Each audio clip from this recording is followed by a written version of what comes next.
ئەوکاتان باش بینەرانی خۆشەویستی تلویزیۆنی کۆمەڵە، زۆر خوشحاڵم بۆ ئەوەی جارێکی تر هەم لە خزمەتتانە بۆ پێشکەشکردنی بەرنامەی ڕاستەوخۆ. ئازیزان، ماوەیە کە کۆماری ئیسلامی دەستی داوەتە مەسمومکردنی لاوان لە مەدرسەکان، بە تایبەت کچان. هۆکاری ئەم کردەوەی کۆماری ئیسلامی چییە؟ دیسان بۆ ژنان لە 44 ساڵە هەن لە ژێر فشاری کۆماری ئیسلامیە، بەڵام دیسان بەوەیش رازی نەبووە ئێستا بە ژاراویکردنی منداڵان و خوێندکارانی کچ خەریکە هەر زەختی زیاتر بۆ ژنانێرێت. باس لەسەر جێگەوپێگەی ژنان لە بزوتنەوەی ژینا و هەروەها کۆماری ئیسلامی چ دوشمنایەتێکی لەگەڵ ژنانە هەیە، ئەدەینە بەرباس لێکۆڵینەوە لەگەڵ هاوڕێی خۆشەویستم کاک حەمەی خاکی، ڕۆژنامەوان و هەروەها هەڵسوڕاوی سیاسی. کاک حەمەیجان بەخێربی بۆ بەرنامەی ڕاستەوخۆ. سلااوتان ئەرز دەکەم کاک مەحیەگیان، زۆر مەمنون. سلااوم هەیە بۆ بینەران و بەڕێزی بەرنامەکەتان وارە بۆ هاوڕێیانی بەڕێزی تلویزیۆنی کۆمەڵ. زۆر سپاس. کا حەمە، هەروەک ئەم چەند مودەتە ئاگدار بووین کە کۆماری ئیسلامی بە شێوەی جۆراجۆر خەریکە بە مەسمومکردنی خوێندکاران، بە تایبەت خوێندکارانی کچ خەریکە بەنەوع زەختێکی زیاترە خاتە سەر ژنان. مەسەلەکەیشی ئەگەڕێتەوە سەر ئەوەی کە بەڕاستی خەریکە پەیوەندیە داتەوە بە سەرپۆش و بە حیجابی ئیجباری. لە توولی شۆڕشی ژینا بینیمان یەکێک لە دەستکەوتەکانی ئەو شۆڕشە لابردنی حجاب بوو. ئێستا بۆ جۆرەوە باسە کرێ لە شارەکانی ئێرانە ئەسڵەن زۆر کەم کەس حجاب بەسەرادا. حجابی ئیجباری و ئیجباری چ گرنگایەتی و چ شتێکی حیاتی هەیە بۆ کۆماری ئیسلامی؟ کاک مەحیەگیان، جمهوری ئیسلامی لەم 44-5 ساڵەیە کە لەسەر کارە، هەر بە هاتنە سەرکاری شەڕێکی ڕاستەوخۆی لەگەڵ ژنانە دەست پێ کرد. وە پیشی وا بوو ئەگەر ژنان وەکو مرۆڤی دەرەجە دووەم، پلەی دووەم هێنکات، دەتوانێت جامعەکە و کۆمەڵگاکەیش سەرکوتکە. و هەر لەو 43-4 ساڵەیشە خەبات لە دژی ئەو یاسا و قەوانینی کۆنەپەرستانەی کۆماری ئیسلامی هەر درێژەی بووە لەیرا و لەوێ، و ژنان لە زۆر شوێنەوە بە تایبەت لە کوردستانە خەباتێکی بەرچاویان کرد لە دژی ئەو یاسا کۆنانە. بەڵام ئێستا وەزعیەتێک پێش هاتووە کە خەڵکەکە یا بەشێکی بەرچاوی خەڵکەکە بە ئاشکرا دەڵێن ئیتر ئێمە ئەوەمان ناوێت. ئەو مەسلەی یاسای کۆماری ئیسلامی حەجابی ئیجباریەوانە، ئەگەر لە بیرتان بێ ئەوەڵ ئەوان دەستیان پێکرد بە پۆششی ئیسلامی و دوایەوە بووە حجابی زۆرە ملی، ئەوەڵا یانووی اختیاریە، دوای بووە حجابی زۆرە ملی وەختێ دەسەڵات تەوازنی خواکە گۆڕا، و دوای ئەوەیش ئێستا بووەتە لە واقع حکوومەت نظامیەک لە دژی ژنان. ئەم هەرێکێتی بەم شێوە خۆف و وەحشەت لە ناو خەڵکە هێنکە کە بتوانێت وارزەکەیان خەباتەکەیان سەرکوتکە. واقعیەتەوەیە ئەوان پیان وایە کە ژنان ئەگەر لەم سەنگەرە تەسلیمی ژنان بن، سەنگەرەکانی تر بە قەولی خۆیان خاکریزەکانی تریان زووتر لەدەست دەرەچێ و ئیمکانی ڕووخانی کۆماری ئیسلامی بە ئیمکانێکی جدیە بینن. ئەمە تەنانەت لە قسەی لەناو بەشێک لە ئەفرادی خۆیانە ABC. بڵێ باشە، ئەو پوششی ئیسلامیە یا حجابی ئیجباریە ئێستاش شەڕێکی ڕەوانی و فیزیکیە لە دژی ژنان. ئاکامەکەی چییە بۆ خەڵک یا هەر بۆ حکوومەتیش؟ من پێم وایە دەڵێن ئەگەر سەگێکە زۆر بوەڕێ کەمتر گازەگرێ. ئەلعان کۆماری ئیسلامی بە پێی ئەو زەربوو مەسلەی کە لە ناو خەڵکە هەیە زیاتر هەڕەشە و گوڕەشەکە، بەڵام بەڕاستی ناتوانێت. ئەو ئەتوانێت چەند کەس بخاتە زندان، چەند هەزار بخاتە زندان، چەند ملیۆن بخاتە زندان، یا ئەتوانێت چەند هەزار چەند ملیۆن جەریمەکاوەوانە. ئاکامەکەی ڕۆشنە، یعنی سەرکەوتنی خەڵک بەڕاستی مسۆگەرە، مەسلەی کەیە، مەسلەی زەمانەکەیە، و بۆ خۆیان هەرێکیانە پاشەکشەیەکی مدیریەت شدە بێت، یعنی بە نەوعێک تەسلیم بوون لە واقع تەسلیم بوون. وەختی ئێمە کچانێکە بینین پۆشی ئیسلامیەکە نەتەنها فڕەدەن، عەمامەی مەلاکەیشی پێوە فڕئەدەن و بەرابەر بە پۆلیس و ئەوانە دێن هاتوچوو ئەکەن، یعنی ئەمانیش ئەڵێن باشە فەرموو کە بابزانین لەم شەڕە ئاکامەکەی چییە. ئەم شەڕە ئێستا شەڕێکی بووەتە سەرتاسەری، بووەتە شەڕێک لە دژی تەنها ژنان نییە، لە ژنی خەڵکیشە. بلەخەرە ئەو ژنە خۆشک دایک کچ هاوسەری کەسێکە، یعنی تعەڕۆز بۆ سەر کچان لە مەدرسەکان عملاتی تێرۆریستی شیمیایی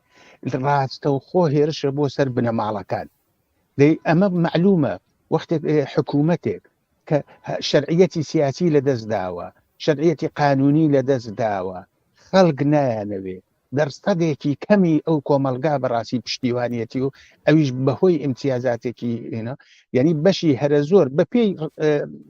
ئامارەکانی خودی حکوومەتیش باسی 75-80% کۆمەلگای ئێرانەکەن کە حکوومەتی ئیسلامیان قبول نییە. لەناو ئەو 20% شاکە دەمێنێتەوە هەمووی خۆکۆماری ئیسلامیان قبول نییە بە خاتری ئیمتیازاتێک کە وەریان گرتووە. ئەوەیە من پێم وایە ئەو شەڕە ئاکامەکەی پیرۆزیە بۆ خەڵک و نەتەنها ڕسوایی و شکستە بۆ حکوومەتی ئیسلامی، بۆ ناوچەکەیش، بۆ منتەقەکەیش، بۆ داهاتووی ئێرانیش دەستکەوتێکی یەکجار گەورە بێ کە مەسلەی کۆمەلگا لەگەڵ یاسای مەسەبیە یەک نایەتەوە لە قەرنی 21. ئەلان لە تەواوی دنیا بۆ خۆتەزانی وڵاتی دوو وڵات زیاتر نییە کە ئاوا هەیە، لە 200 چەند وڵاتی دنیا هەر دووسێ وڵات هەیە وەکو ئەمەیە. ئەمانش لە دەست ئەچێ، یعنی ئەموو تاڵەبان و شبهە تاڵەبان هایەکی تر بەڕاستی ناتوانن ئەو کارە بکەن. ئەوەیە گە کۆتای کەمەوە خەڵک دەیباتەوە و ئەمان ناچارە بن ئەو ژەهرەک بارها و بارها جار و جار خواردیانە دیتانەوە بیخۆنەوە. زۆر چاکە حکوومەت و دەستگای مەسەبی ئەو حکوومەتیە یەکدەنگ نییە، هەروە بە خۆشتان ئاماژەتان پێکرد و ژمارەیەکی کەم لە خوێندکاران ناڕزایەتی خۆیان تا ئێستا دەربڕیوە. ئایا ئیمکانیەوە هەیە ئەم کێشە جددیتر بێتەوە بۆ ڕژیم؟ مەسەڵەن بۆ نمونە بینیمان لە سەقز بووە، لە بڕێک لە شارەکان بووە، بەڵام کورد وا بووە محەلی بووە، لەو شارا بوو یا لەو گەڕەکە بوو کە ئەو خوێندکارانە بێسلاح مەسموم کراون. ئەکرێ ئەمە ببێ بە کێشەیەکی گەورەتر بۆ کۆماری ئیسلامی؟ هەم دەکرێ و هەم نا باوەڕی من، بەهۆی ئەوە حجابی ئیجباری بە ئێسلا مەسەلەیەکە زۆر جددیە بۆ بەشێکی زۆری کۆمەلگاکە، مەسەلەیەکی مهمە. تەنها مەسلەیەوە نییە، مەسلەی کەرامەتی شخصیە، مەسلەی انتخابی شخصە، مەسلەی حکوومەت بۆی نییە بۆ خەڵک تەعیینکە چی بپۆشێ و چی نەپۆشێ، چی بخوا و چی نەخوا، چۆن هەڵسێ و چۆن دابنیشێ، چی گوێشلکا و چی گوێشل نەکا. ئەمانە هەرێکیانە بە دەخاڵەتی حکوومەت لە ژیانی کاکە کەسیە کۆتایی بێرنوانە. بەڵام بۆ خۆشت لە من باشترە زانی کۆمەلگا بەشێکی مەسلەی ئەم پۆش و حجابی ئیجباریە. مەسەلەن دای بنێن لە کوردستانە کۆڵبەرەکان یا لە بلوچستانە سوختبەرەکان یا ئەو هەموو دەستفرۆشە بە ملیۆن ئێمە هەمانە یا بە ملیۆن بێکار یا مەسلەی بێدەرمانی بێمەسکەنی، ئەگەر بە ئێسلا بزوتنەوە کۆمەڵایەتیەکان ئەوانی تریش دەست پێ بکە، کرێکار و زەحمەتکێش، هونەرمەند، دانشجوو، لاو، ژن، ئەگەر ئەمانە دەست بێ دەستی یەکۆ بن، یعنی شەبەکەیەک لە ئێعترازات دەست پێکا، شانسی سەرکەوتنی ئەمیشە هەیە. ئەمە سەنگەرێک نییە خەڵک شەڕی مان و نەمانی تیا بکات، دەبێ سەنگەرهایەکی تر، شوێنهایەکی تر بکرێت و ئەمە یەک. دوو هەمیشەوەیە واقعیەتەوەیە ئەلعان مەسەلەن کچانی جەوان و ژنانی جەوان تا حەدێک و لە شارە گەورەکانە نە لە شارە چکۆلەکانە ئەو کارە بە ئێسلا هەیە. ئەبێت جۆرێک بکرێ کە ژنانێکە تەمەنیان ناوەندیە و ناوەندی ئەوانەیە یا ئەوانەی بە تەمەنوانە ئەوانیشتیا بەشداریکەن و جۆرێکیش بێت تەنها مەسلەی ژنان نییە، بەڕاستی پیاوەکان براکانیان کوڕەکانیان مێردەکانیان ئەمانە دەبێ بەشدار بن یعنی هێرش بۆ سەر ژنەکان هێرش بۆ سەر بنەماڵەکەیە بۆ سەر مرۆڤە بۆ سەر کۆمەلگاکەیە ئەگەر ئەوای لێبێ ئەوەت ئەرزکەم ئەگەر وای لێبێ شانسی سەرکەوتن هەیە بەڵام ئەمانە مانعێکی جددیە دەبێ فکری لێ بکرێتەوە کە ئەو خەڵکانەی تریش ئەو مبارزاتی چۆن لە یەک گرێ بدرێ بڵێ بەشێک لەو ژنانەی وا باست کرد بە تەمەنن بەشێکیان لە کاران ئێستا پەرستارن یا مەعلێمن ئەوانە خۆ تەمەنێکی زیاتر لە ژێر گوشاری جەمهوری ئیسلامی بوون لە چاو ئەو جوانانەی کە بڵێن ئێستا مەشهورن بە دەهەی بە هەشتاکان وانە ئەمانە خۆ زۆر زیاتر ڕنج و ئازاریان لە کۆماری ئیسلامی بینیوە هۆکارەکەی چیەکە ئەوان نایەنە پێشەوەیە ئەمانە ڕۆشنبیرترن دەستڕەسی ئەمانە بە دنیای مەجازی و بە دنیای دەرەوەی ئێران زیاترە یا کوچی یاکەوە ئەمانە ئەوانە زیاتر ئەو سەرکوپە چوتە ناو مێشیوانە قبوڵیان کردووە هۆکارەکەی چی ئەوان نایەن پەیوەست بن بەم جوانانە ئەکرێ هەموو ئەو شتانە بکەیەوە فەرمووتان ئەسان جوان لاو لە هەموو شوێنێک بەڕاستی مۆتۆری شۆڕشەکانە نە لە ئێران نە لە کوردستان لە هەموو شوێنێک جوانە هێزێکە کە هەڵەسێت لە دژی ئەو یاسا کۆنەکان ئەمە لایەکێتی ئێمە نابێ لە بیری خۆمانی ببینەوە زۆر کاری فەرهەنگی زۆر تەغیری فەرهەنگی و کۆمەڵایەتی لە ئێرانە پێک هاتووە بەڵام هێشتا بە دەرەجاتێکی زۆر کۆمەلگایەکی پیاو سالارە پیاو لە پێشە ئەمە لایەکی سنەتهای دواکەوتوو سنەتهای مەسهەبی هێشتا لەیرا و لەیرا هەیە بۆ خانمێک ڕەنگە بێژێ کچەکەم قەیناکە ڕووسەریەکەی لابە بەڵام من یەک عمر ڕووسەریم بەسەرۆ بووە ئاوا لای نابم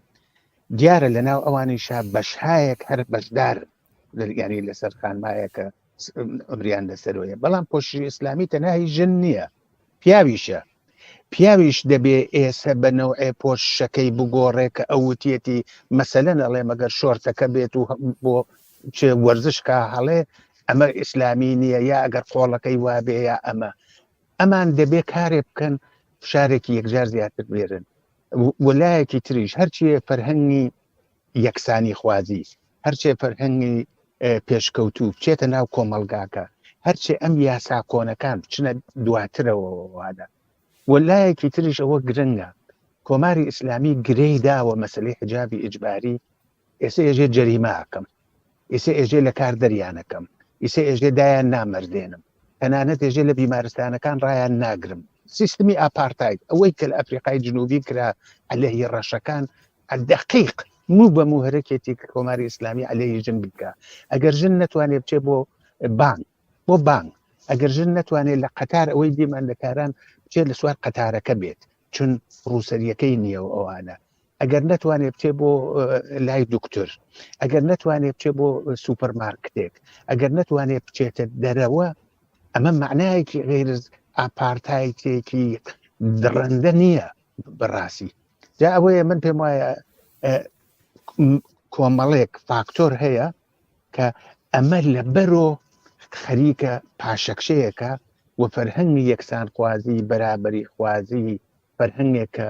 حکوومەتی مەسهەبیمان نابێ حکوومەتی دینیمان نابێ حکوومەت ئاموزش و پەروەرش لەگەڵ مەسەب دەبێت جیا بکرێتەوە حکوومەت لەگەڵ مەسەب جیا بکرێتەوە و بە تایبەت مافی یەکسانی ژن و پیا و لە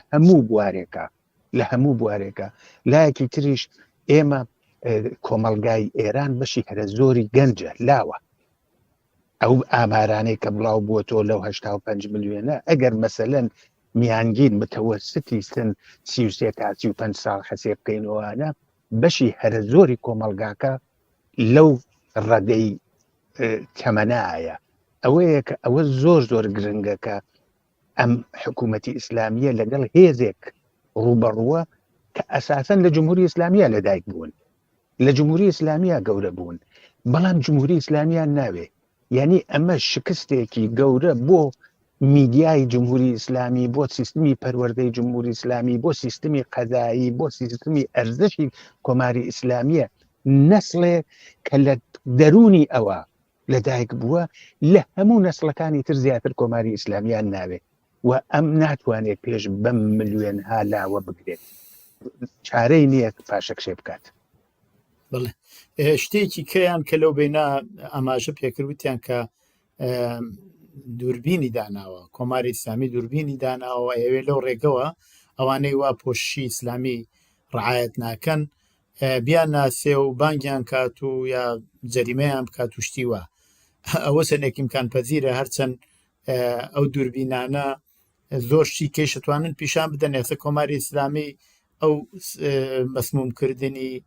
مەدرسەکانە خاتە پای خەڵکی ترەوە تا نەتایە کەڵێەوە یەک دوو نەفرم گرتووە کە خەریکی ئەوە بوون هەرگا وایە ئەوە ئەتوانێت بڕێک شتی کۆماری ئیسلامیش لە قاو بدا کە ڕاست ناکات لەو بابەتەوە چەند ئەتوانێت بەم هەڕەشەکردانە بە ژنان پاشەکشێ بکات. کۆماری ئیسلامی لە بحرانێکی ئابووری زۆر قورسایە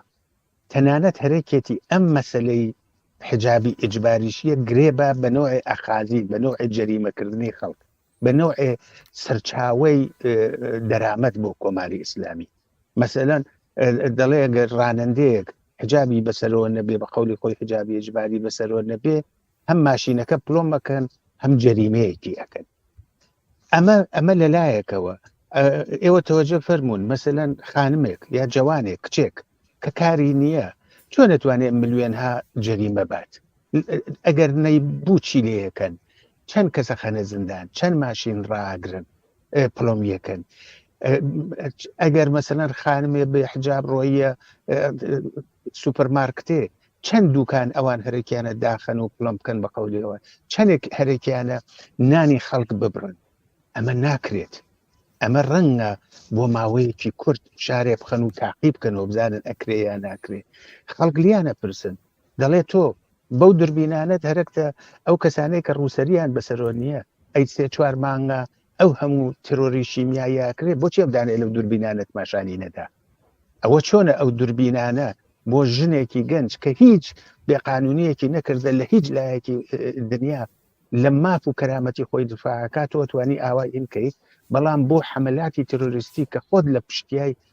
ناتوانانی ئەو کارەکەی ئەمانە من پێم وایە شەڕێکی ڕەوانیە دیارە ئەو لە تەکنۆلۆژی بۆ سەرکوت کەڵگوەرەگرێ و وەریشی گرتووە تا ئێستا بەڵام من لەو باوەڕام هەموو ئەمانە لەگەڵ شکست ئەبێ و تەنانەت ئەلعان کێشەی ناو دەستگای ڕوحانیەتیش زۆرە بێ زۆر کەس و تێتی زۆر کەس لەناو خۆیانە تێتی کاکە وا نابێت مەسەلەن مدەڕەسێکی گەورەی حوزەی ئەلبێ قومە بە ئاشکرا دەڵێ ئەمە نە ئیسلامیە نە شەرعیە نە هیچ شتێک وانە ئەو ئایا ئەتوانێ ئەو هەموو مەلاش دیسانەوە بخاتە زندان ئەگەر ئەو هەموویش نەبێ بەخە دەیان و سەدان کەس هەیە کە ئەوان لە ئایندەی ئیسلامە ترسن لە ئایندەی تەشەیوع ترسن لە ئێرانە دەڵێن ئەم حکوومەتە کارێکەکە کە هیچ هێزێ هیچ حکوومەتێ هیچ جەریانێکی چەپ و مارکسیسی نێتوانی لە ڕاتە لەگەڵ ئیسلام و شیعە وابکە ئەو زەربەکە ئەو دایەتی ئەمن پێم وایە ناچێتە پێشێ بووی. کاک حەما ژنانی کوردستان پێشەنگ بوون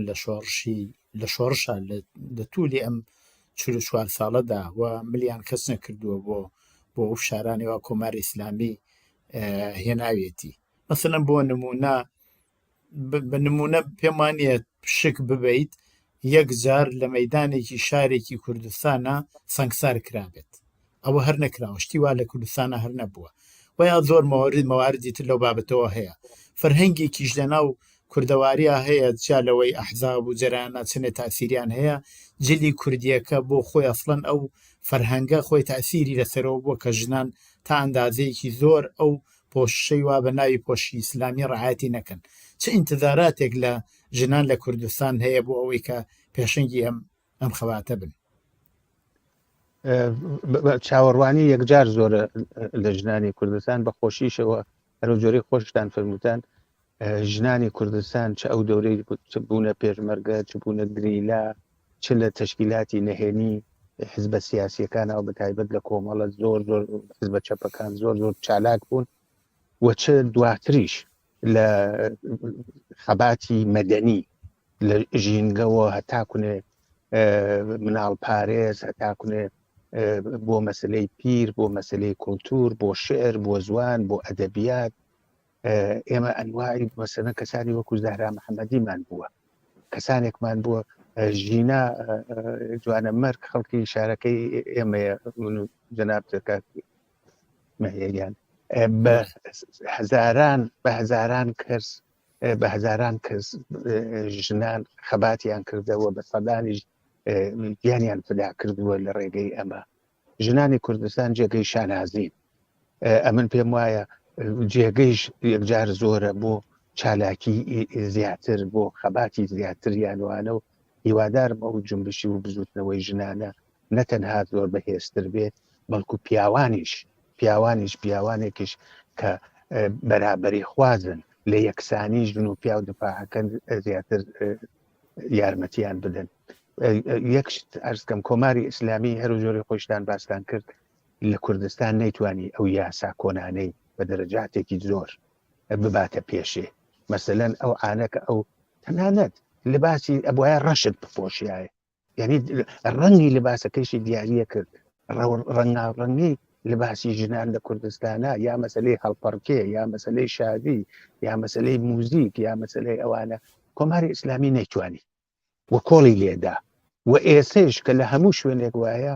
ژنانی کوردستان دەتوانن بە دەقات زیاتر هەرو پێشڕەویەی خۆیان نیشان بن.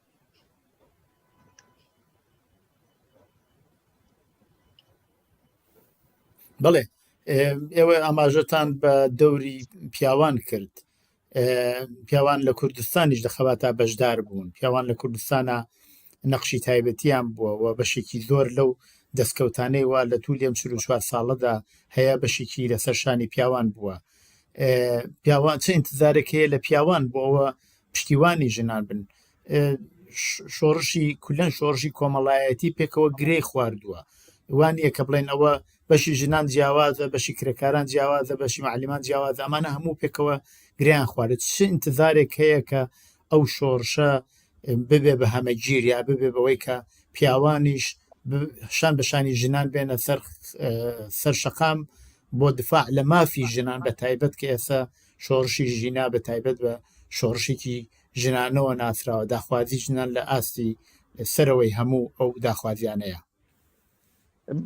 پێش لە هەموو شتێک گرنگتر ئەوەیە ئەم هێرشە بۆ سەر ژنان نییە، بەڕاستی هێرش بۆ سەر مرۆڤایەتیە، هێرش بۆ سەر کۆمەلگایە، هێرش بۆ سەر ئازادیەکانی تاکە کەسیە، هێرش بۆ کەرامەتە، هێرش بۆ سەر بەرابەری و یەکسانی خوازیە. ئەوەیە دیارە ئەوان بە ناوی حجابی زۆرە ملی هەرێکیانە ئەو کارەکەن، بەڵام هەرو جۆرێک لە قسەکانی پێشووشە باسمان کرد ئەم ژنانە یا کچی ئێمەن، یا هاوسەری ئێمەن، یا خۆشکی ئێمەن، یا دایکی ئێمەن. ئەو هێرشە بۆ سەر ئەوان تەنها هێرش بۆ سەر ئەوان نییە، ناکرێت نابێ ئاوای ببینین کە ئەوە هێرشە بۆ سەر ژنان، ئەوە هێرشە بۆ سەر ئازادیەکەی هەموو تاکە کەسێک، چ پیاوێک چ باوکێک هەرێکێتی کچەکەی، هاوسەرەکەی، خۆشکەکەی نیوەی حەقدەسی ببێ بە نسبەتی کوڕەکەی. مەسەلەن کێ هەرێکێتی کچەکەی نەتوانێت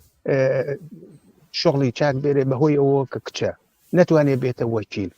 ئەم هەڵاواردن و تەبعیزە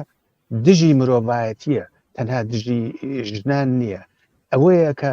هیچ پیاوێ بە باوەڕی من، هیچ پیاوێک کە خۆی بە یەکسانی خواست، خۆی بە ئازادی خواست، خۆی بەوە ناسێ کە هەرێکێتی ئینسانێکی ئەمڕۆیی بێت، ئەسەن سیاسی نەبێت، ئەسەن تەنانەت بەرابەری تەڵەب نەبێت، بەڵام ئینسانی ئەمڕۆ بێت، ئینسانی ئەم دەورە بێت.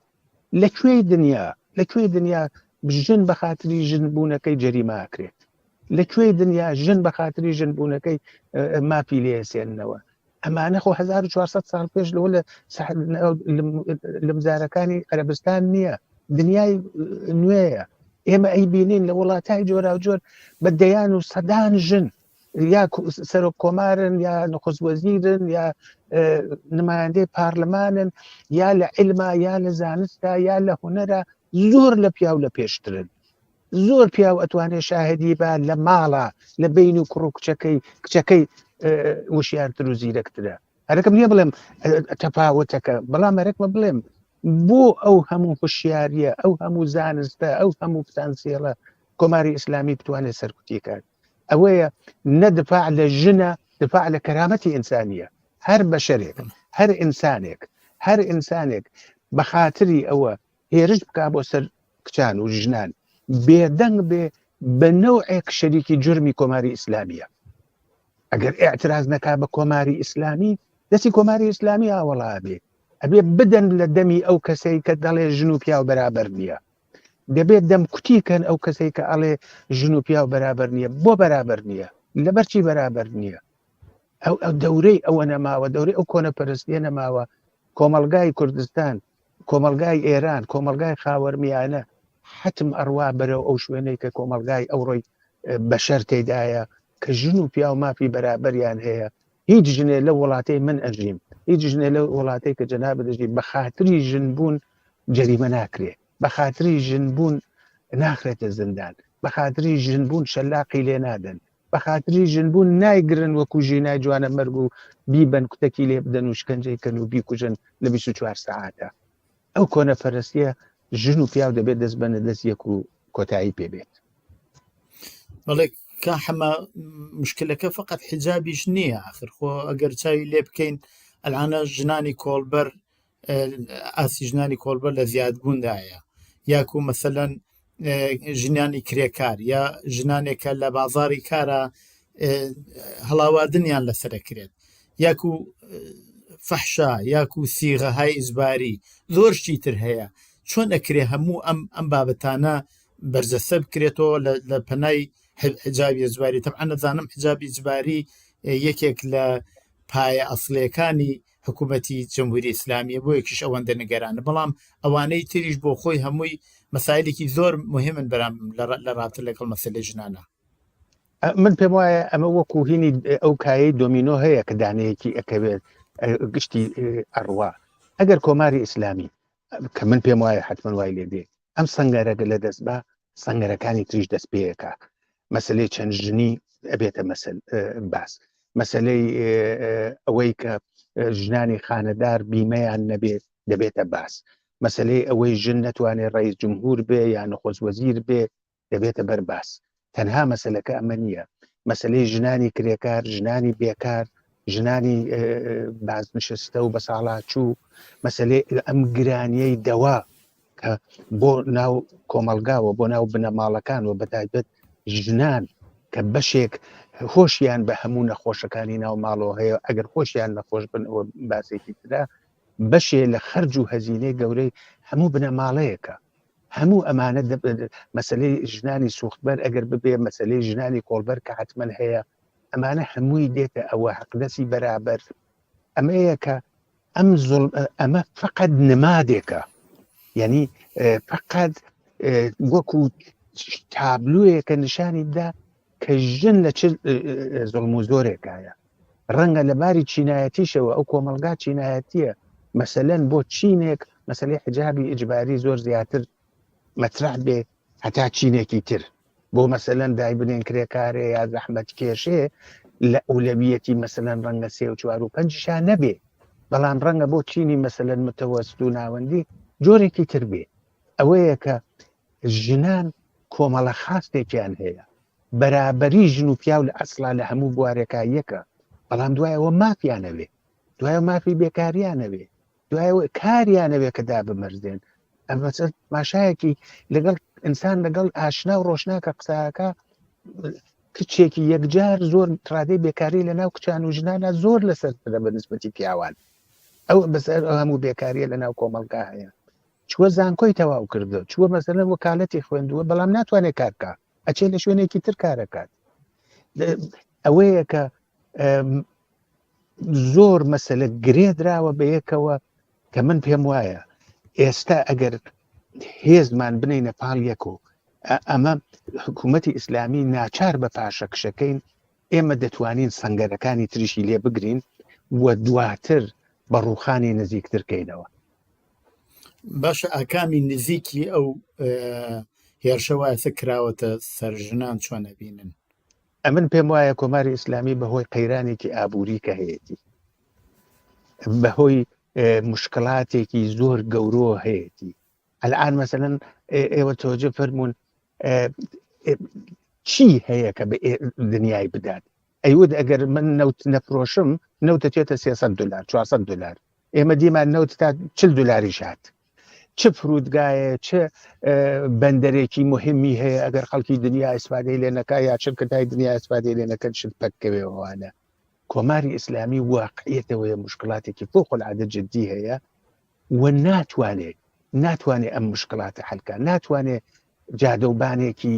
ئەمن دروستکە ناتوانێت مەدارسێکی ئەمن دروستکە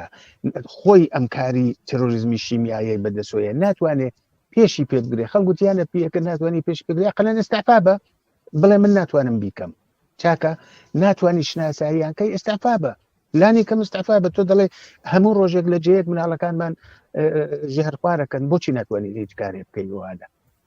مەسەلە ئەوەیە کە ئەمان ئەم کۆماری ئیسلامیە کارتی زۆر بەدەستەوە نییە کە کاری پێکە نە ئەتوانێ پرۆژەیەکی جددی اقتصادی بباتە پێشێ نە ئەتوانێ ئیمتیازێکی گەورە بە نە تەنانەت حازرە پاشەکشێ بە بۆ یەک مەسەلە هەیە تۆندڕەویهای ئەفراتیە لە ناو کۆماری ئیسلامی شکلی گرتووە بەشێکیشی ڕەنگە بۆ خۆیان قابلی کنترۆل نەبێت ئەوانەی لە سووریە شەڕیان کردە ئەوانەی لە عێراق شەڕیان کردە ئەوانەی کە بەئێسلا هەموو ئەو تێرۆریزمی ئیسلامیان پەروەردەکردە هێنایانە لەم 40 ساڵە ئەو نە تەبلیغی درۆ و ژەهراویان کردە بەڕاستی بۆشیان کنترۆل نەبێت مەسەلەکە ئەوەیە ناتوانێت تەنانەت مخالفینی ناوخۆی بێدەنگکات مخالفینی ناوخۆی ناتوانێت حەوزەکان بێدەنگکات حەوزەهای بێئسلا مەسهەبی ناتوانێت مەلاکانیش بێدەنگکە ناتوانێت ڕیزهایەکی ناوخۆی چۆن دەتوانێت خەڵکە چۆن دەتوانێت کرێکار و زەحمەتکێ چۆن دەتوانێت ژنان چۆن دەتوانێت دانیشتجووەکان چۆن دەتوانێت بیمارستانەکان چۆن دەتوانێت مەدرسەکان ئەمن پێم وایە کۆماری ئیسلامی ڕوو لە ڕووخانە ناکرێت بێژی کەی بە زۆر فاکتۆر بەستگی هەیە ئەگەر شارە گەورەکان بێن بە تایبەت ئەگەر ئەو شوێنانەی کە کەمتر کردویانە مەسەلەن بڵێن تەبرێزێک شارهایەکی گەورە بووە کەمتر بەشداریان کردەوەوانە ئەم شۆڕشە بەشی زۆری بەسەر شانی ژنانەوە بووە لە کوردستان بووە لە بلوچستان بووە ئەگەر شوێنەکانی تریش زیاتر بێنە بەرەوە ئەگەر مەراکزی کارگەری و ئەوانە زیاتر بێنە پێشێ قەتعەن ئێمە بە ئیسلا بە قیمەتێکی کەمتر بە هەزینەیەکی کەمتر کۆماری ئیسلامی ناچار بە قبوڵی شکست دەکەین. بەڵێ زۆر سپاس کا هەمە کلیپێکە بینین پێم خۆشە دوایی شەر بێمە وڵات سەبارەت بە 20 ڕۆژێکمان ماوە بۆ تقریبان بۆ ڕۆژی کرێکار لەسەر و بابەتش لەسەر مەسەلەی وەزعیەتی ئێستەی کرێکاران و هەلوانە پێکەوە قسە بکەین با و کلیپە پێکەوە ببین و دێمە وڵاتە.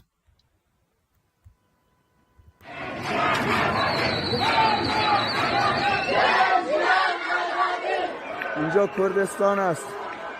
کابوس فاشیستا.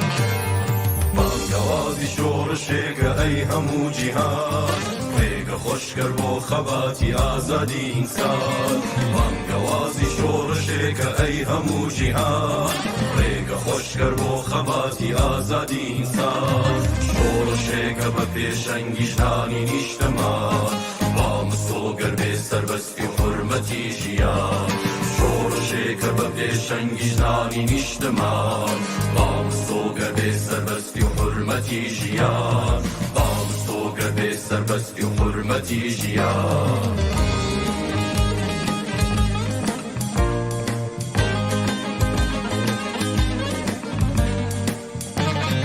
با یک دین با و یک دخات دڵی دژمنان بابە یەکبین باب و یەکبین دێکاتە و گەلان یەکیەتی دروست دەخاتە دڵی دژمنان خۆ نەویستی بەدی دێنێ ئاوات و خەومان باڵندەی ئامانجمانە بڕێنێ بۆ ئاسمان خۆ نەویستی بەدی دێنێ ئاوات و خەومان باڵندەی ئامانجمانە بڕێنێ بۆ ئاسمان باڵندەی ئامانجمانە بڕێنێ بۆ ئاسمان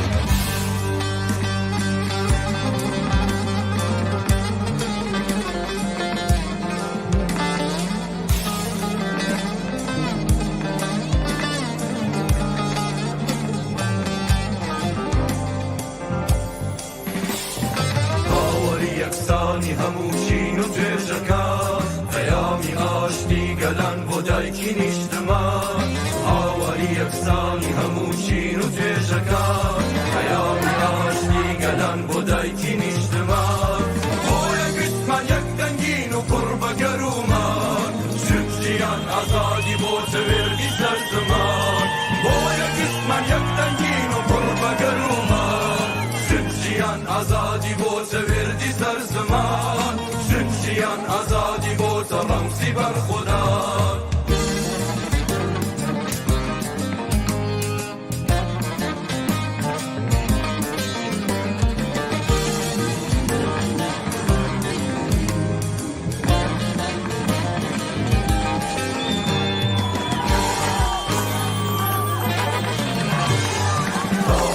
کۆیلەی زۆردارانەی ئینسانەکان بۆ دەبێت چاوەڕێ مەرگ بین لە هەناسەدان ساڵەکەی کۆیلەی زۆردارانەی ئینسانەکان بۆ دەبێت چاوەڕێ مەرگ بین لە هەناسەدان شۆڕژێکی گەورە بێبخەین بۆمان و نەمان با یەکجاری ئازادی بێت بەداهاتومان بۆیە گشتمان یەک دەنگین و پڕ بە گەرومان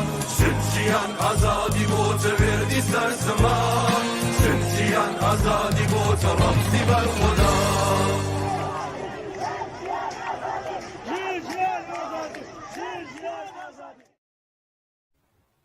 بەڵێ بینەرانی خۆشەویست دیسان هاتمەتەلاتان لەگەڵ هاوڕێ خۆشەویستم کاک حەمێ خاکی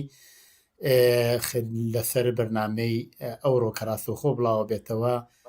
باسێکمان بوو سەبارەت بە مەسەلەی ژنان و دەوری ژنان و حجابی ئیجباری و ئەوەی وا کۆماری ئیسلامی تا ئێستا هەوڵی داوە پاشەکشە بە شۆڕژی ژنان بکات بەڵام سەرکەوتوو نەبووە لەم بەشە پێم خۆشە لەسەر ڕۆژی جیهانی کرێکار قسە بکەین کۆماری ئیسلامی پێیوا بوو ئەوە نەورۆز و ئەوە چوارشەمە سووری و ئەوە سیانزە بەدەری تاو بوو تا ماوەیەک هەناسەیەکە کێژێت و پیوایەتر هیچ شتێک ڕوو نادا بەڵام بە زوودی ڕۆژی یەکی ئەیارە ڕۆژی یەکی ئەیار ساڵیانی ساڵ سەرڕای هەموو زەخت و گوشاری کۆماری ئیسلامی لە ناوەندە کرێکاریەکانی وایە لە شوێن های جۆراجۆر لە ئێران و بەتایبەت لە کوردستان ڕێزی لە گیراوە و کرێکاران داخوازیەکانی خۆیانیان لەو ڕێگەوە بەرامبەر بە سەرمایەداران و ساحبکارەکان مەترح کردووە جیاوازی ئەو ساڵ لە ڕۆژی یەکی ئەیار لەگەڵ ساڵانی ڕابردوو چۆنە پێم خۆش ئەم باسە لەگەڵ کاک حەمە پێکەوە بدەینە بەرباس و لێ کۆڵینەوە کاک حەمە یارمەتی زۆرم بدات کاک حەمەجیان مەسەلەی کرێکاران زۆر جار باسیەوە کرێڵێ ئەڵەن کرێکاران نەهاتوونەتە سەر خەک جارێ کرێکاران هێشتا شتێکیان نەکردو ئایا ئەو وایە یاکو نوعێکی ترە من لە پێشە عەرزت کەم بەڕاستی من لەسەر ئەم بابەتە لەسەر ئەم چەمکە ئیطلاعاتێکی وام نییە یعنی ناتوانم زۆر بەسڵا بەحسێکی جدی ببەمە پێشێوەوانە ئەوەیە کە من پێم وایە هەڵسوڕاوێکی کرێکاری بتوانێت جواو بەوە باتۆ بەڵام یەکشت ئەتوانم باسکەم مەسلەی کۆمەڵگا کە بەشێکی زۆری خەڵکی کرێکار و زەحمەت کێشە و ئەم فشارە لەسەر ئەوان تاقەت پڕۆکێنە ئێوە مەسەلەن بێن تماشای نرخی دەوا بکەن ئەگەر دەوا پەیا ببێ گرانە بەشێک هەر لە بنەماڵەیەکە بنەماڵی کرێکارەڵێن بنەماڵی زەحمەت کێشەڵێن بنەماڵی معلیمێکی باتنشستاڵێن بنەماڵی کارمەندێکی باتنشستاڵێن بنەماڵی کابرایەکی فەقیری مەسەلەن دەستفرۆش ئەڵێن نەخۆشێک ببێت گیانی بێشێ سەرێشەیەکی ببێ پێویستی بە عملێک بێ پێویستی بە دەوایەکی تایبەتی بێ ئەگەر نەخۆشینێکی تایبەتی بێ ئەوانە دەبێ لە نانی شەویان لە خواردنیان بن تا بتوانن خەرجی ئەو دەوا بن تا بتوانن هەزینەی و عملە پیا بکەن بیمەیان بەشێکی زۆری بیمەی نییە و ئەو بیمەش بەشێکی زۆری ئەو شتانە ناگرێتەوە دەی تەسەور بکە کە ژیانی یعنی بووەتە معەما بۆ خەڵک مەسەلەن من لەگەڵ معلیمی بازنشستە کاک مەحیا قسەم کردە دەڵێ جاران حقوقی بازنشستگیەکەم تا 12 مانگ بەرگەیە گرت لە 12 مانگەوە چوم قەرزم ئەکرد لە دوکانی ئاشنا و ڕۆشنا تا سەری برج حقوقەکەم بۆ هات قەرزەکەمە داوەوەوانە ئێستا دەڵێ لە 56 تەواوەوێت یعنی حقوقەکەی بەشی 5 ڕۆژ و 6 ڕۆژەکە ئەی 3 هەفتەکەی ترچی ئەی هاتوو نەخۆشینێک پێش هات چی ئەی هاتوو کارەساتێک و حادسەیەک پێش هات چی ئەوەیە ژیانی خەڵکەکە بەڕاستی ئەم ڕادەی بێکاریە ئەم ڕادەی گرانیە ئەم ڕادەی سەرکوت و زەخت و زۆر و تەنها کێشە فیزیکیەکە نییە شەڕێکی ڕەوانیە دژ بە خەڵک تەنانەت نەتەنها کرێکار و زەحمەت کێش بە هەموو کۆمەڵگاکە ئەخ ئەو کرێکار و زەحمەت کێشە خۆ مناڵێکی لە مەدرسە دەخوێنێت کچێکی هەیە خەریکە خوێندنە دەبێ هەم بە دوای کارا بگەڕێ هەم بەو حەقدەسەکەمە بتوانێ هەزینە و خەرجی ئەو منداڵە بە هەم دڵە ڕاوکەی بێ ئایا ئەوڕۆ کچەکەیان ژار خوارد کردە یان نەیان کردە ئەوەیە ئەم ساڵ و ئەم چەند ساڵەی دوایی بە تایبەت ژیانی خەڵک بەڕاستی سەخت بووە هەموو دکتور و بە ئێسلا شارەزای سلامەتی ئەوواڵێن دەڵێن نەتەنها سلامەتی فیزیکی خەڵک ناتوانن وەکو جاران بخۆن ناتوانن ئەو مەسکەنەی جارانیان ببێ ئەلان مەسەلەن کرێن لە تاران چوەتە سەرەوە لە سەقز لە شارەکەی ئێمە کرێوا چوەتە سەرەوە ئیدەیە چوون لە دێهاتە ماڵیان بەکرێ گرتووە کە بتوانن هاتوچوو بکەن بەڵام کرێکی کەمتر بن لە تاران چۆڵی ئەکەن ئەچن بۆ 3 شار 4 شار ئەو لاترەوە دەیخولوێ کار نییە یا ئەگەر هەرێکیان بێ هەزینەی هاتوچوو چەنێکە و ئەمنیەتی ڕێگەکە چەنێکە ئەوەیە کە لە خواردن لێدراوە لە دەوا و دەرمان لێدراوە لە ماڵەکە لێدراوە ئێستا ماڵی شەریکی زۆر بووە ئێستا نەتەنها ئێمە پێشتر لە باسی گوورخابی بوو نام کارتۆن خابی بوو پشت بام خابی بوو بە قەولی ئەو شتانە باسییانە کرد ئێستا 3 ماڵ و 4 ماڵ ئەچن ماڵێک بەیەکەوە گرن و ئەمانە یەک ناناسن و تۆ حەسێبی کە بنەماڵەیەکی 4-5 کەسی 3-4 کەسی لە یەک کۆدابێ و توالەتێک لەگەڵ 3 بنەماڵەی ترا کە ناسێ بەیەکۆ شەریک بن ئاشپزخانەیەکی چکۆلە لەگەڵ 3 بنەماڵەی تر یعنی ژیانی خەڵک بەڕاستی هاتووەتە خوارەوە سلامەتی خەڵک لە خەتەرایە بژیویان لە خەتەرایە و تەنها کێشەی فیزیکیش نییە شەڕی ڕەوانی دەست پێکراوە ئێمە مەسەلەن من ئەتوانم بخۆم چون باوکم ئەتوانم تەسەورکەم من نەتوانم هەزینەی خوێندنی مناڵەکانم تەمینکەم نەتوانم جلوبەرگیان بۆ بسێنم نەتوانم نانێک ببمە سەر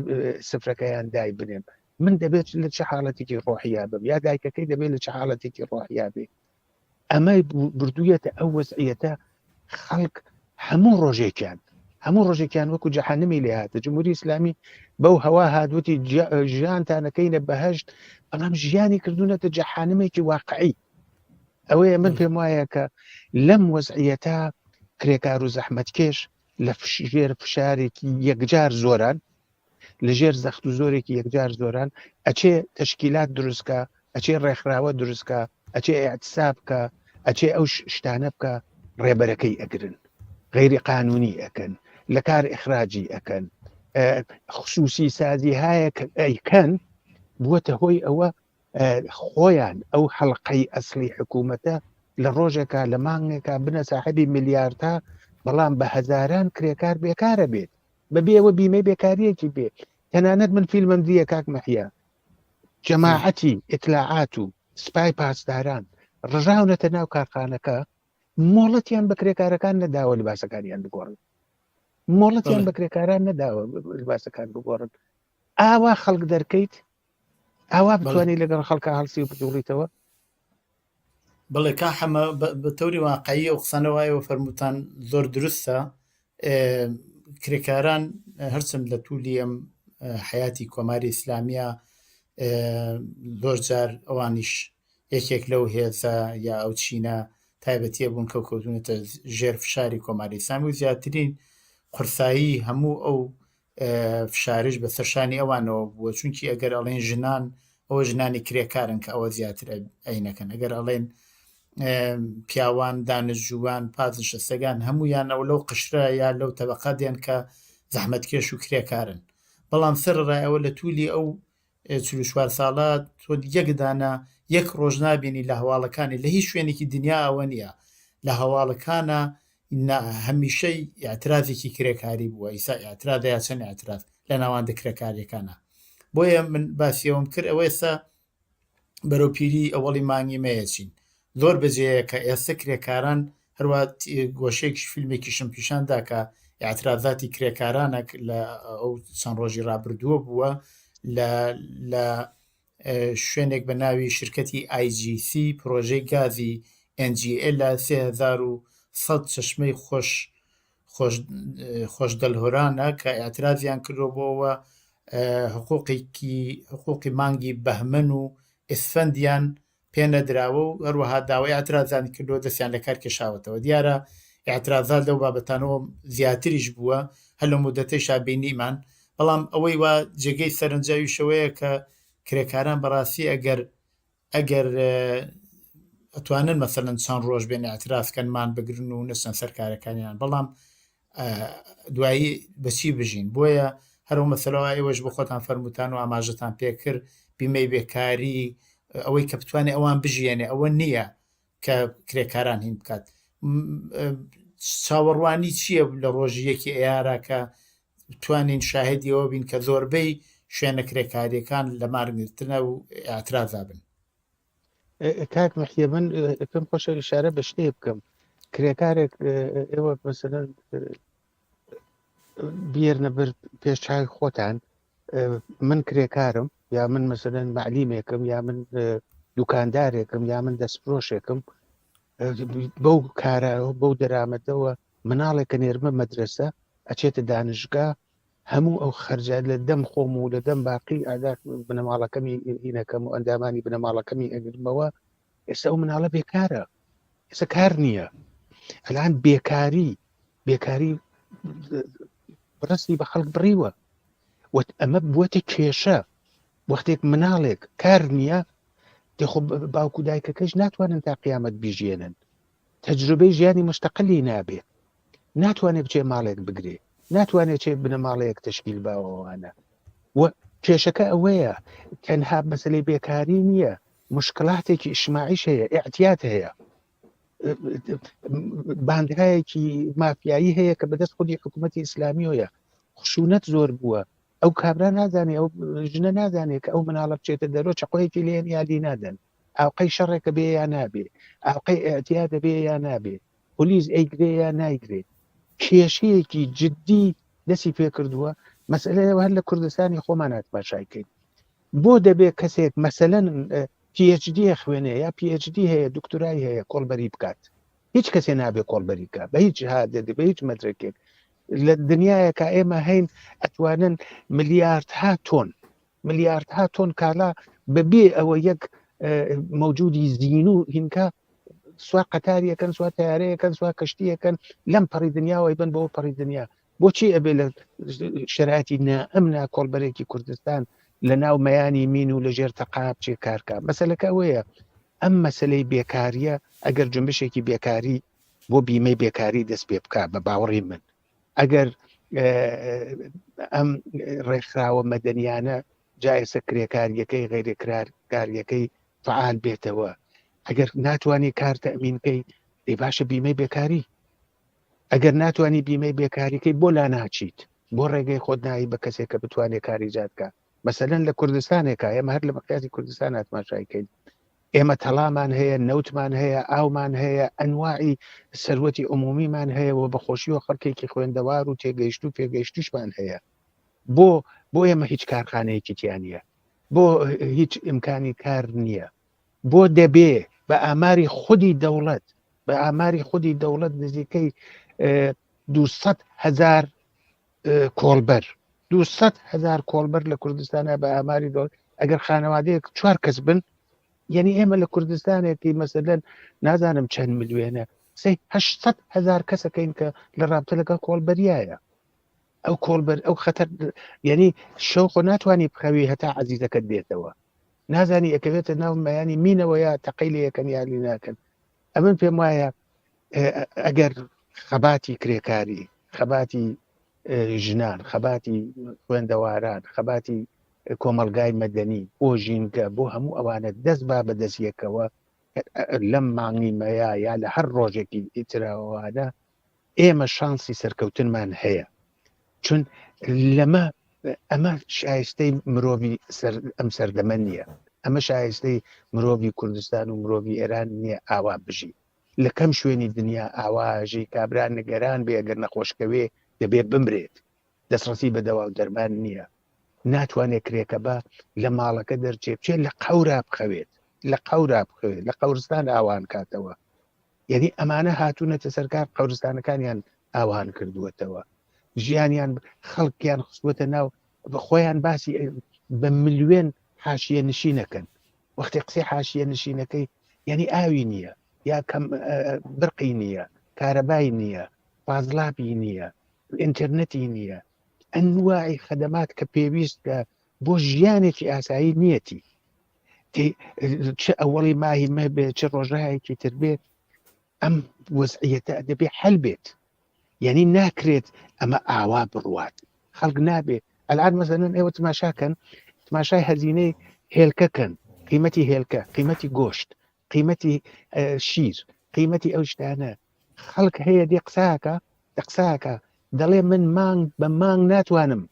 مانگ ناتوانم 9 کیلۆ گۆشت بمەوە ناو ماڵەکەم. باشە ئەو ژنەی کە حاملە و دووگیانە، ئەو منداڵی کە قەرارە لەدایک بێ، بەو شێوە تەغزیەوە جمهوری ئیسلامی نەتەنها نەسڵی ئەمڕۆ تهدیدەکە، نەسڵی دوا ڕۆژیش تهدیدەکە بە ئێتیاد و بە نەبوونی تەغزیە و بە هەموو ئەوانە. من پێم وایە هەموو ئەمانە دەست بەدەست یەکە کە ئێمە نەتیجەیەکی لێ بگرین، کە ئەگەر کرێکارین، ئەگەر معلیمین، ئەگەر ژنین، ئەگەر جوانین، ئەگەر پیرین، ئەگەر هەموو ئەوانە دەبێت دەست لە بینە یەکسر و کارێ بکەین کە ئەم کۆماری ئیسلامی ڕۆژێ دووتر تیا بچێت. بڵێ کاک حەمە، زۆر سپاس بۆ بەشداریتان. فقط من پێم خۆشە پێش لەوەتەوە بێت بەرنامەکەمان زۆری نەماوە ئاماژە بە مەسەلەی کوردستان بکەم. بەڕاستی کوردستان تەجروبەی زۆر باشی هەیە لە بەڕێوەبردننی مەراسمەکانی ڕۆژی کرێکار، چل ساڵیانی پێشتر لە بازاری عیزەتی، لە ساڵۆنی وەردشی لە کاوە، لە سەقز، لە چەند شوێنی تر مەراسمەکانی ڕۆژی کرێکار گیراوە یا لە ئاویەر. هەموو ئەوانە پیشانەدا کە ئەم تەجروبە ئەم خشدە سەر خشدانانە و ئێستا توانین نەتیجەی زۆر باشی لێ بگرین. هیوادارین کە ڕۆژی کرێکار ڕۆژێکی زۆر گەرم و گوڕ بێ بۆ هەم داخوازیەکانی، بۆ مەترحکردنی داخوازی کرێکاریەکان و هەمەوەش هەنگاوێکی تر شۆڕشی ژینا و ئەو شۆڕشەوە ئەسە لە ئارادایە باتە پێشەوە بۆ ڕووخانی کۆماری ئیسلامی و بۆ گەیشتن بە هەموو ئازادی و یەکسانی و بۆ ژیانێکی باشتر بۆ هەموو کۆمەڵگا. ئەگەر قسەیەکتان هەیە لە خزمەتە. زۆر سپاس، زۆر مەمنون بۆ بانگەشتنەکەتان و هیوادارم ساڵێکی پڕ لە دەستکەوت و پیرۆزی بێ بۆ خەڵکی کوردستان و خەڵکی ئێران لە دژی کۆماری ئیسلام. زۆر سپاس بۆ بەژاریتان لەو بەرنامە کاک حەمەی خاکی، ڕۆژناوان و هەڵسۆراوی سیاسی.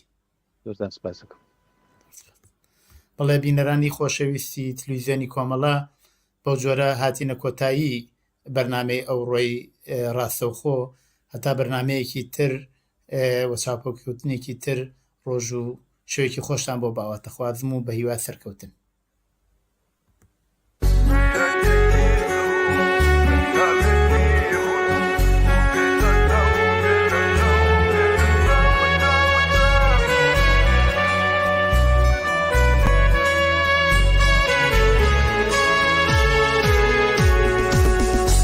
یەکی زوو هەتاوێکی ڕوون و بێ لە چاو بێ لە چاو بێ لە چاو چاو چاو ئەسمان گەشت بوو هاورێکی ڕەش هات دوژمن گەبار و یاسۆیدا و پارتیجان و مرتامی ڤیا و بێ لە چاو بێ لە چاو بێ لە چاو چاو چاو پارتیجان و مرتامی ڤیا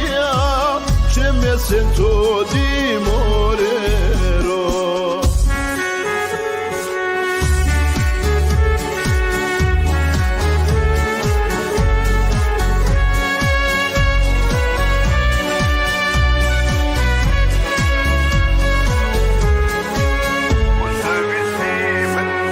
وسويستي من من شهيد بوم وبلا تشاو بلا تشاو بلا تشاو تشاو تشاو لسر ترميمن نكيتو شيوان لشوين دارم بمنيجا وشويني من بليني بيبدا وبلا تشاو بلا تشاو بلا تشاو تشاو تشاو روجي سر كاوتن ورا سر قرن مجدي azadîm bû bêhna mujdê azadîm bû bêhna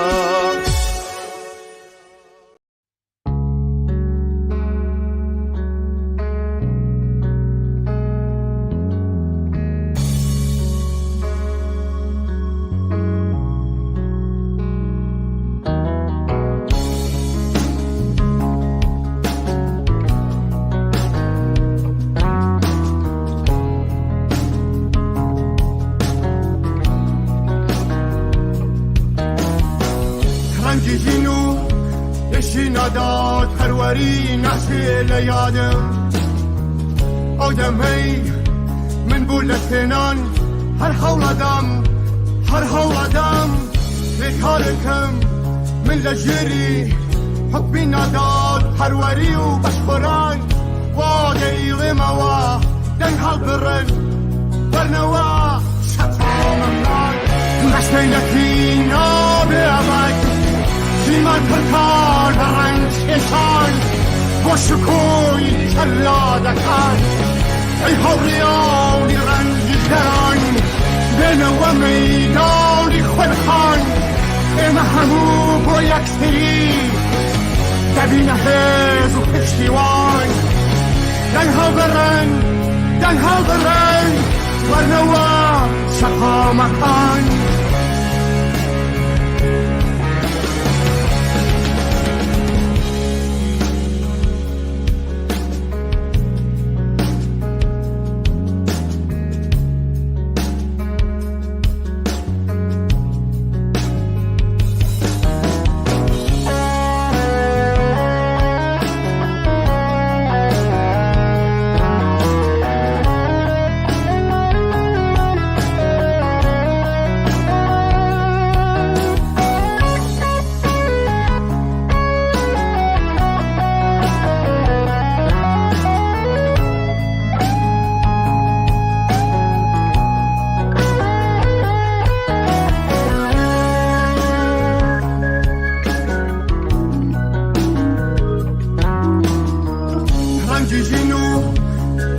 نداد پروری نحسی لیادم